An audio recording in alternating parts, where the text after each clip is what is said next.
everybody, and welcome back to another episode of Inside Thoughts Out Loud. I am your lovely host, Karita, and this is... I'm Chanel.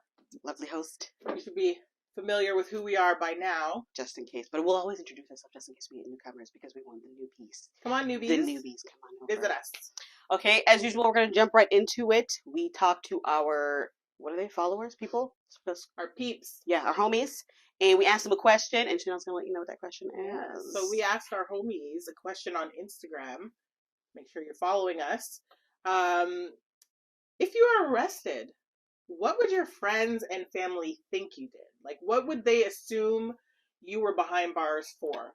No questions asked, just an assumption. So, well, I'm going to say we had a few responses. Murder was one of them. Yeah. Arson, breaking the law for family. We're going to get to these guys. Arson, I think I said arson. You did say arson. And punching someone in the face. Mm-hmm. So, I'm going to speak on behalf of myself and say that for the people who know me intimately, you know who you are, it's about 3 of you. For me, it would likely be the big X. Oh, gosh. Yeah, because I'm like the kind of person who goes from, we're good, to, oh, you've done that. You're gonna die now. You've taken me to the edge. 0 to 100. Now it's time for you to go meet your maker. Well, you know what? I'm actually gonna go with one of the people who said arson, and everyone who knows me knows it would definitely be arson because she's a fire starter. Anyone calls me with a problem like, "Do you want to burn their house down? What are we gonna burn?" And you know why this happened to me? I'm going to blame Waiting to Exhale when Angela Bassett puts everything in the car, sets it on fire, and walks away. That is such an iconic scene. I know. I'm obsessed with it. When she does that, I was like, yes! Girl, burn those suits. They were probably thousands of dollars. It wasn't even just that. It was like the passion was just pulling everything off the rack and loaded it in the car. I was like, I want to do that. I'm not angry enough to do it. But if you could look as good as Angela Bassett in that moment, I'd be lighting everything on fire. Oh, that was my... And then just that... That scene is. I'm gonna put a clip in of that moment. Please do. No, when she boom. That's what I want. I like when she's walking when she flicks her cigarette like. Yes. But anyway, oh my gosh. So arson is interesting. Punching someone in the face. I feel like I know a few people who would get in trouble for this because they're not like the full. I'm gonna take you all the way out. I'm just gonna give you a little 1-2, like make you learn your lesson and step back. Like if you've come in my bubble, I gotta pop you one. So we're not punching and running. We're just. Punching. Yeah, you gotta stand your ground. We're not runners out here in these streets. I'm running. Okay. Well, I'm out. Then we've got breaking the law for family. I feel like this is one that a lot of people can relate to. Like, if you've done something to my loved ones, again, child, mother, sister, brother, like, that takes a lot of people to a place that they don't think they can go to. Yeah, and they don't go there often. Yeah. So I feel like hurting someone on behalf of your family in a lot of ways is justified. I remember I saw one case where a man had executed somebody because he found the person had assaulted his daughter, and he stood in front of the judge and he was like, I caught him, I did what I did, and I would do it again. I have no remorse. When you mess with my family, this is the consequence. Ooh, what movie is that? No, it's a person. Like, it's not a movie. Real thing? Yeah, it was like a little clip for true crime. We do true crime over here.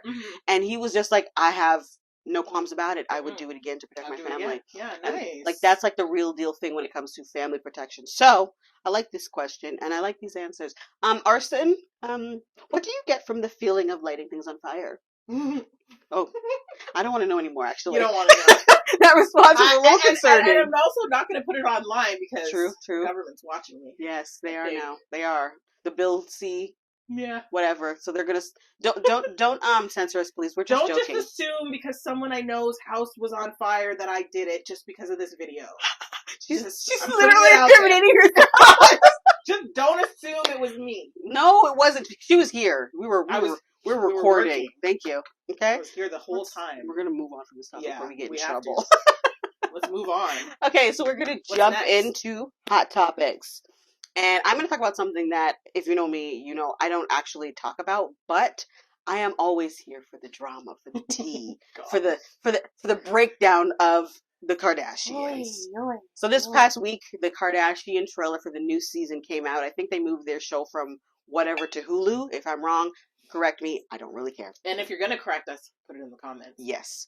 And in the trailer, there's a moment where they're talking about how Courtney and Kim have a rift that's kind of gotten bad. You've seen the snippets where they're fighting and Kim is walloping her with the purse. And Courtney's So they've always had a rivalry, and I guess this past season that they recorded, it looks like Courtney feels like Kim used like she used her wedding with Travis as a means for public opportunity for the show or publicity or whatever the case is, and it looks like it's caused a rift that might be irreparable. Now, I mean, because of the things that they've always had between each other, Courtney always feeling like Kim thinks that she's top of the family when Courtney's the oldest as far as I'm concerned. Yeah. So I can understand that feeling, like, not because you bring in the most money you think you run the show, but that's how Kim seemingly operates. Yeah. I am the head honcho aside from Mommy Chris. I run the show, and because I feel like Courtney often dissents and breaks the rules because she doesn't want to be told because she is grown. Yeah. So this season trailer has people thinking that there's going to be a whole bunch of drama. Guess what? I'm probably not going to watch it, so this might be the only time you hear me talk about it. True. But I'm interested to find out if there is a breakdown of the family unit, because I think the Kardashians are like the royal family. We keep talking about them, but nobody really cares. Yeah. Nobody really cares. And we're tired of them. I feel like they've done a lot in the... We just know too much anyways. It's like, my thing is, we don't need to know all this. I will say, I feel like I've seen photos of them together since then, and they've also done multiple birthday parties, and I don't understand the point of the show posting that when we know, like, it's filmed so long ago. But I feel like... And that's the thing, like, when you see these things, you think to yourself, is the family unit, like, messed up? Is something wrong with them? Yeah. Possibly, or is it all for publicity? That in and of itself makes me feel like... That's what makes it questionable. Exactly. Like, do I really want to feed into this whole Kim and Courtney thing? Because is episode 2 will probably just be them cool. They're going to probably have, like, one sentence where they address it. Yeah. In the first Editing. Editing. Where they're like, Kim did this at my wedding, and then the next episode it's like, well, we're not even going to talk about this anymore. So, I'm interested to see where that kind of goes, but... and if you guys watch the show... because we're not going to watch the show. Yeah. Let us know what happens. And if you guys want us to watch an episode in particular to discuss, I'm open to that. The whole season, I can't dedicate that kind of time. No. But one of the things that the Kardashians do participate in that we want to kind of jump into, which is going to be our topic of the day, is interracial dating. Ooh. Kim dates black dudes and white dudes. And Khloe. Khloe dates, I think, mostly black dudes. Black dudes. Kylie dates black dudes. And Kendall dates black. From what I remember, black dudes. So I'm not going to talk about their dating lives. So yeah, the younger ones, I mean. Or they're usually racially ambiguous. But anyway, the topic of the day is interracial relationships. Yes. What they look like from the outside looking in as a person who participates in them. What do you think of an interracial relationship when you see one on the street? And what have you faced if you've, again, participated in an interracial relationship? So I'll say I participate in interracial relationships and interracial dating when I was single. I did date, ironically, predominantly European guys. I tried to date one black guy, but I often have this unique thing where sorry, kitty. Black guys we build a relationship that comes to be one of almost like brotherly love. Like it's a unique camaraderie.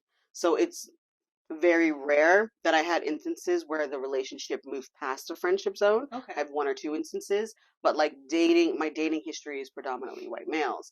And with that came the judgment of you are self-hating. No, you don't like your skin color. Right. Especially because I'm dark skinned. You hate yourself. You want to be white. Yes. You want him to do the things that you think he will do that black men don't do. Yeah. And it's just like so much deeper than that.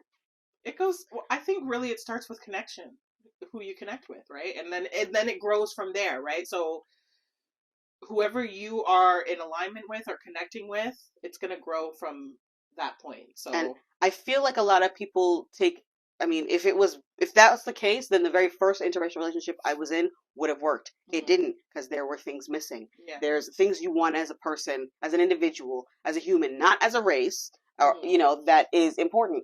Some people will argue cultural connection is valuable. From growing up, based on my experience, it is to a point. there are some things that if the person loves you, they'll be willing to learn. They'll be willing. Let me ask you something. Just like majority. Mm-hmm. Which men try to pick you up the most, white or black? Out on the streets? Yes. White.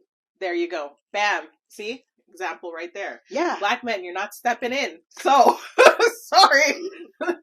You're going to connect with who's going to reach out to you and make the, like, take that approach. And I'll be honest with you guys. Yeah. I date both, but the majority that pick me up are white men. Why do you think that is? I don't know. I don't know what it is. Like, the ones that will step up and say, I'm interested, or I'd like to take you out, or I'm attracted to you, or any of that stuff that's like you're starting the process, mm-hmm. white men will get to the finish line a lot faster, only because they're stepping and they're taking that step. So for me, that's always been my issue, the follow through. Mm-hmm. When it comes to being pursued, I always felt like for me, and again, this is my experience, not all black women's, for me, the guys that approached me followed through more. Mm-hmm. The black men who approached me didn't always follow through. Yeah.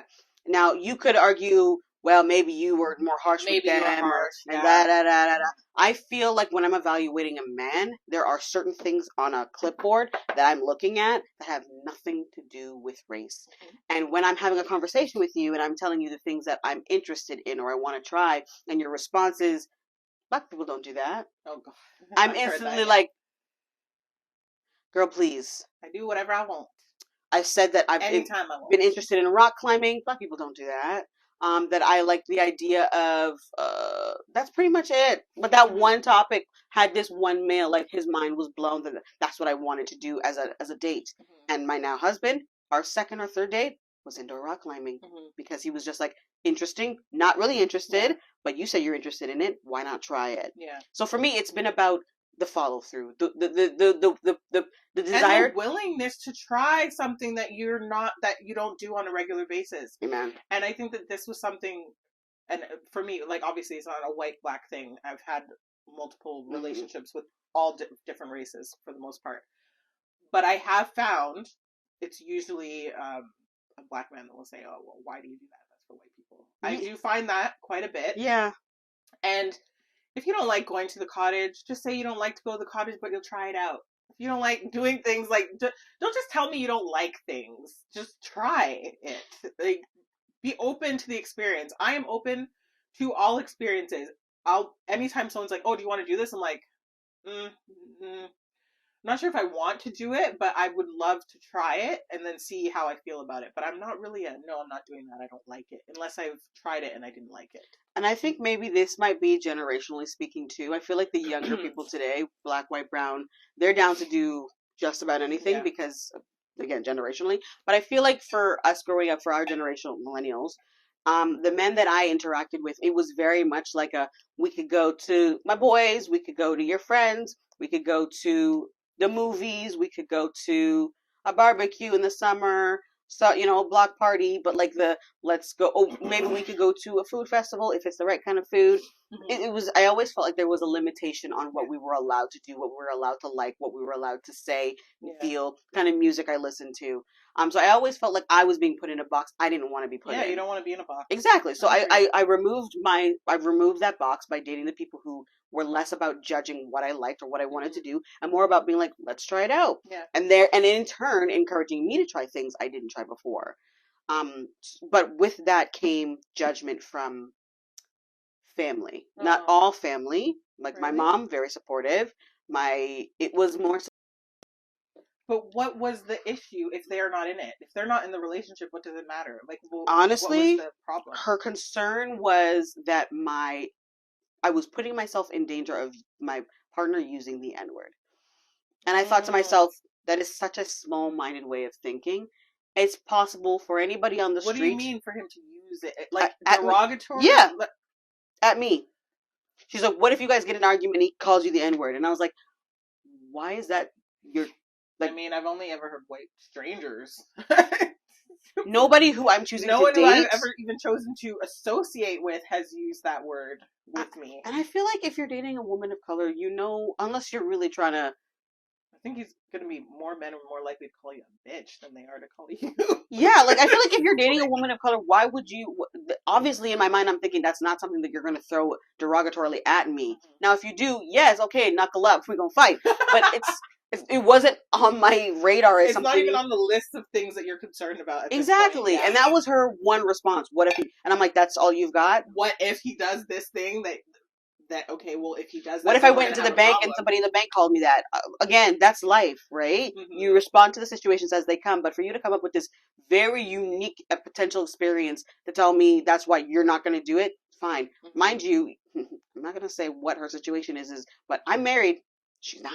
Yeah. She chose what she chose. Yeah. So it's, again, for me, it comes down to the person you pick, who they are to you, the connections you have, the interests that you have, and also how you manage your differing interests. Mm-hmm. Me and my husband don't have a lot of the same interests. Yeah. We have some similar core values, some different. But we also have come to a point of understanding that that's not something he does. That's not something I do or support. So we leave those particular conversations or topics off the table. Mm-hmm. Because we know. And there are some topics that are going to stay off the table, not even just for interracial. Exactly. In general, like if I'm in a relationship with someone, I'm not going to talk to them about politics or how much money we're making, because I notice that sometimes. Like, is this early on dating, or is this like in a deep, like, long-term relationship? Just in general, it's not something I'm going to bring up to go back and forth with somebody on. Like, okay, like what your beliefs are when it comes to politicians and stuff like that. I find whether we have the same ideas or we don't, mm-hmm. bringing that up as a topic is going to cause friction more times than not, because there's just going to be, there's certain topics I'm just not even going to put on the table. I feel like that about things like the death penalty, very specific topics. Yeah. Because I know my stance on those things. So I know if I bring them up and I argue my point and you are adamantly against it, mm-hmm. This is already not worth going further. Yeah. So I can understand like certain topics. I feel like politics, especially nowadays, might be hard to avoid. Mm-hmm. Maybe not the first, second, or third date. You're married or you're like in a long-term thing, or you're living together. Or like early dating. Yeah. Yeah. No. Agreed. I just mean like there's just certain things I just don't put out there until like we're really mm-hmm. good. But what if you start dating somebody and he's white mm-hmm. and he supports everything BLM, but he also supports Trump.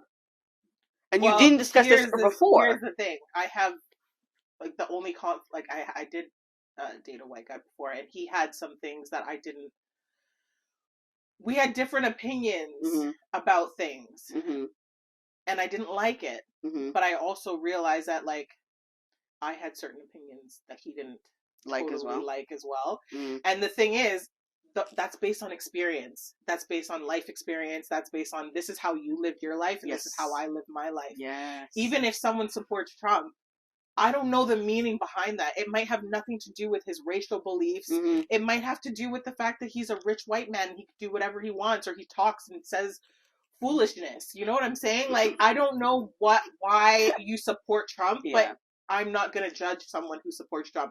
I am going to judge someone who says, I support Trump and I want all black people dead. You know what I'm saying? Like, yeah, there's going to have to be more to it. Like, there's going to have to be more to it where I'm like, you know what I'm saying? Yeah. What is it that you support about Trump? Yeah. Why? I'm saying I know the reasons why I don't support Trump and why I do not want to see him as president, but I also don't live in America, and it really does not, it's not at the top of my priority list to walk around being like, I hate Trump. So basically you feel like if you can have an intelligible conversation about why you've got the views that you've got, we can respectfully agree to disagree. Yeah. Agreed. Because but like if you're just, because I don't well, I feel like if they were just like, I love Trump and I want black people dead, they weren't dating you anyway. Yeah. Well, no, I've dated some guys who have said, what? You're not like them. I've heard that a lot. Whoa. Yeah. Okay, that's another thing. Yes, that's another one. That's another thing where not you, them. No, I know. You guys are different. Yeah. Yeah, and I'm like, no, we're not. We're actually not different. I feel like with dating interracially, some people within our culture and race think that that's where we are. Mm-hmm. Like, I get a lot of, your husband is white, or you date a white guy, so you don't believe in A, B, and C, or you can't believe in A, B, and C. Let me make something very explicitly clear to you people who say this. Oh boy. Whether my husband or my partner or my girlfriend is white or not will never take away from the Black experience that I take and live with every day. You wake up Black, you go to sleep Black. Whether I go into the whole bank experience is Black. with my husband or not, the teller is seeing me. She sees this face. Whether he's white or not, she's judging this face. So nothing about my partner takes away from my Blackness or my Black experience, because when I'm on the street by myself, they only see this first. They judge this first. So anytime anybody goes, oh well, you're not like them, I'm blackity black, and my husband is white, and that it's not going to change. It's not going to change. There was a white woman. I'm not going to say we're friends. We're friendly, but she made a comment about how I speak, and she's like, oh, like, proper. But she was like a white woman who spoke, like, tried to act like she was a Black woman, and so she used to comment on me and how I did things as a Black woman. Whoop. And I said this to her, and I'm gonna put it out there to everybody else. Exposure. You can go out there and say yo and act all, aggressive, and you can go back to that same room and they're going to give you another chance to show a new face. Facts. If I walk in there and I act that way, I'm that way forever. Forever. That's my title, forever. Thank you. So how I present myself Matters. is based off of my experience living in this skin. And I'm not going to walk around talking like that just to look cool, because to me it's not a big sign that says I'm cool. And when it's over my head, it's not a cool thing. We're not saying that how anybody talks is correct or incorrect. But based on the environment we work in, the people who we work with... You can speak whatever way you want. Yeah, but you also have to know that if you're trying to get to a certain place, speaking... Clearly and quote-unquote correctly is beneficial. Now, I grew up... We also have the ability to code switch. Yeah. When you're around you and we can speak one way. If I'm at a family function... Exactly. 9 times in 10, I'm cursing. I'm going to be cursing and just saying whatever the hell I want. But it depends who's in the room. But I'm not going to do that to fit in. I'm not going to do that. Exactly. Like, not everybody speaks that way. Not everybody's got the Toronto slang, you know what I'm saying? Like, we don't always... could do it if we need to. Mans don't always gotta speak like that. I speak like that around my friends who are, ironically, an eclectic group of Black, brown, white. And we all spoke like that because we grew up in Brampton and we grew up in our high school. Everybody talked like that. Spoke like that. Except for the Genos. They were... Exactly. So, for me, code switching is valuable because I feel like as Black women, we need that. But I don't code switch to fit in. I code switch based on my environment. Yep. Now, your mama code switched when she went to her work and she was Black. I promise you. Even if she worked in an all-Black office, if she answered that phone, thank you for calling Air Canada. How can I help you? Because that's how you have to operate. Yep. But I don't want anybody to ever look at me and tell me because my husband is white, I speak a certain way. No. I really don't. You speak that way in general. Thank you. Yeah. Thank you. So, and if you know me, you know that. If you know me even an ounce, I don't. Once I'm comfortable around you, you will see the many layers of me. And I think many people, Black, white, brown, you're just going to be different depending on your environment. Yeah. Adaptability. And there are some people who are like, I'm not going to change for no one, nowhere. Good on you, Good man. On you. That's for you. I can't operate that way in this world because I am a Black woman. Yep. And then it's doubly difficult because my partner is Caucasian, because people think that I'm putting on airs, but I'm not.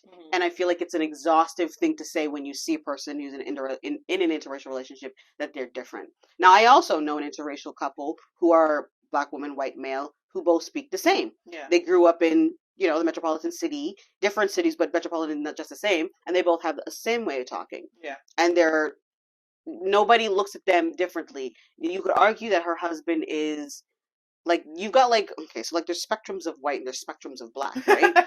So in his case, his spectrum of white is like, he's not like country, he's not like uber urban, he's just a dude. Yeah, he's just a dude. And the Black woman is the same. She's just a Black woman. She works in the corporate world, so she can code switch, but she doesn't feel like when she's amongst her partner or amongst her friends or family that there's much of a change that happens. So basically what I'm trying to say is that it like Chanel said, it has to come down to your walk of life, where you grew up, your experience, who you hang out with, where you work, your friend group, what that looks like, your differing friend groups. The reality is that we are all adaptable and we're all adapting. We're all changing based on our environment. So don't look at an interracial couple and assume she's washed. Now there might be some black women. There's no such thing. We gotta get rid of that word. The washed. The washed. There's no washed. You either speak a certain way or you act a certain way based off of how you were raised and the environment where you were raised. Yep. I can tell you right now, when I was growing up in school, I went to all-white school. I had a teacher who, anytime I said the words wrong or didn't say it correctly, he would make me repeat it over and over again. But not tell me that I'm saying it wrong. He'd be like, say it again, say that again, say that again. I'm not going to point out who this teacher is. But he literally traumatized me in terms of how to speak. And I would read the dictionary and learn how to pronounce words. Wow. But not everybody knows that. But some people just assume like, oh, no, you speak that way because you're around white people. No, I'm speaking that way because it was literally... So was he mocking you? Yes. Wow. yes. But that trauma made me learn, like, no, I'm going to learn how to say these words properly. And there was a lot of trauma that was behind that. But I'm saying people will say, oh, it's because you have a lot of white friends. I do have a lot of white friends. I have a lot of white friends because most of them were the people I went to school with were white, and most of the people in my work environment is white, right? So most of the people that I'm connecting with tend to be white. I also have black friends. Yeah. So I'm just saying, I don't even like the word whitewashed or Oreo or any of that stuff that says that you need to behave or speak a certain way to show your culture, because that's not true. It's not. Like the black girls who grew up in the valley, they are that way because they saw that, because they felt like in order to assimilate to, especially when you're in middle school or high school, it doesn't matter the race. It matters about fitting in. Yeah. Now you can argue, yes, fitting in, it can be considered problematic, but when you're flipping 12, 13, 14, 15, 16, that shit doesn't matter. Yeah. What matters is feeling like you're a part of a community. Whether you deem that community the right community for that person or not is beyond them. They just want to feel like they have a place to call their own. Yeah. So the black girls... If you go live in England, how are you going to start speaking?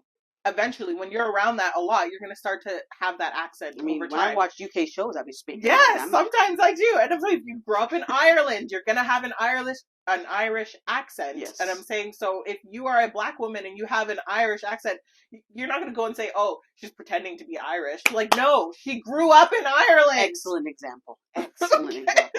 So yeah, the girls who live in the valley who are like, oh my God, today I went to get Starbucks. That's just how she probably grew up. And she's living her best life, so keep your comments to yourself. Leave her alone. That doesn't make her any less black. Again, whether she goes into the bank and she's like, hi, honey, I want to deposit this $5 bill, she's still being judged because she's black. Yeah. It doesn't matter how she speaks. And if her husband is white or her boyfriend is white, again, she's still black. You know what because they see us first. Fresh Prince of Bel-Air. Poor little Carlton.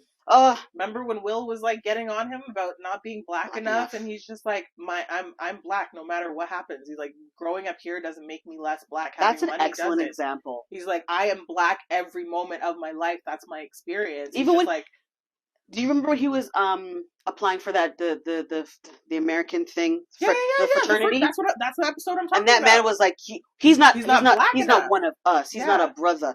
And Carlton's like, I am exactly that because of my skin color, not because that's what makes me a brother, not because of how I behave or act or speak or I'm just over it. I'm over it, and it's something that we have to deal with all the time. It's just like, if you don't do this, you're not black enough. If you don't do this, you're not Canadian enough. If you don't do this, you're not. I'm just tired of people feeling like they get to tell me who I am based off of like 5 minutes. And I feel like because I feel myself, especially online on social media, TikTok, when there's a video of an interracial couple and there are people in the comments going, oh, yeah, well, she doesn't. And I feel the need to avoid those arguments. I'm a debater by heart. Like, I studied law. I will debate about just about whether ketchup should have sugar in it or not. I will debate about anything. But the topic I don't touch, because my partner is Caucasian, is that one. Because I feel like the minute someone tries to discredit my blackness because my partner is white, I lose my capability of arguing in a rational way. Yes, exactly. Because now I feel like you're just coming from a place of ignorance. Yeah. So and anytime someone is bringing up something that is so irrelevant to your character and who you are as your a person, experience. if your focus point is someone's skin color Mm-hmm. and that is your only focus point and your only argument, you lost the argument. Flag. I'm not here for that argument. And they will double down hardcore. How could you be for? I've seen people say, "How can you be for? How can you be for Black love? How can you support Black love if your partner is white?" What do you mean? Why wouldn't I? I love the Black couple. I love the Black and Asian couple. I love the white and Asian couple. I love love. I love love, and I don't give a shit. And I hate it when people. Oh my gosh! I think like a Black guy tell me before, "Oh, you only like white guys," because I said I'm not into him. Oh, because he knew about your past, right? Yeah, but I've dated I've dated every race. Yeah, but the minute you dated a white guy, the moment that I dated a white guy, you don't like Black men anymore. Yeah, and I'm like, that is not true. No, I very much love. I love happy relationships. I love long. I love healthy love. That's it. Like when I see a Black couple on Instagram or TikTok, and I'm like, I love this because it's happiness, it's love, it's a person with their person. Let that person be with their person, and that goes for gay as well. Yep. If that's your person, what that got to do with my bills? What that got to do with what I eat when I cook dinner? Nothing. What that have to do with the pillow I put my head on at night? Yeah. Nothing. And God's not going to ask you that. Yeah, he's not worried about what you thought that Cheryl did. When you come to heaven or wherever, whatever it is you believe in, no higher power is going to ask you what you thought about other people. They're going to ask you what you brought to the table and how you lived your life. So and don't worry about it. They'll probably ask you how you treated other people that weren't like you. Exactly. So if you're going around judging people because of who they love, well, you're already off to the on the wrong foot. Wrong start already. Yeah. So to the white women dating Black men, you're not taking them away from me. You're experiencing love. I'm happy for you. I don't care. That's Black men dating. Oh, no, I just said that. No, you said white women dating Black men. Oh yeah, but Black men dating women. Black men dating Black whoever. Women dating white men. Live your best life. Black women dating Asian men. Do it up. I love it for you. Black women dating Indian men. Go for it. Live your best life, guys. Honestly, date who you want to date. Date who age-wise, whatever it is. Don't let other people dictate what you do. I feel like people need to stop spending so much time. Like, we go about the world and we're interacting with people every day. You don't know how long you're here. Live your freaking life. Why are you spending so much time and expending so much energy judging what someone else does? Yeah. Again, how does it affect your paycheck? How does it affect your health? If it doesn't, why are you so pressed? Let it go. Let them be. Like the song says, let it be, let it be, and let them be, and move on. Because there's nothing that's going to cause you to feel like you need to. You can't change them because you're mad about it. So why give that energy to them? Why even be mad about it? That's a topic for another day. Honestly, we could go on about this for like another 2 hours, but we're not going to. No. So we're just gonna end this with. Just live a nice, happy, healthy, abundant life. Be who you need to be. Grow. Connect with the people that you want to connect with. And don't let anyone else get in the way of that. Let love be. Let happiness be. Find your own happiness and your own love. And mind your business. Yeah. But don't mind your business to the point where you're not liking, sharing, and commenting on this video. So do that. Nice segue. And then mind your business. Okay? Like, comment, share, subscribe. And then mind your business. Rate us on Apple Podcasts and Spotify because we're on there. We need the love. We need the support. We need the feedback. As always, we welcome your feedback. We welcome the conversations in the comments section down below. Yep. Let us know what you thought about our podcast. Until next time, bye. Bye.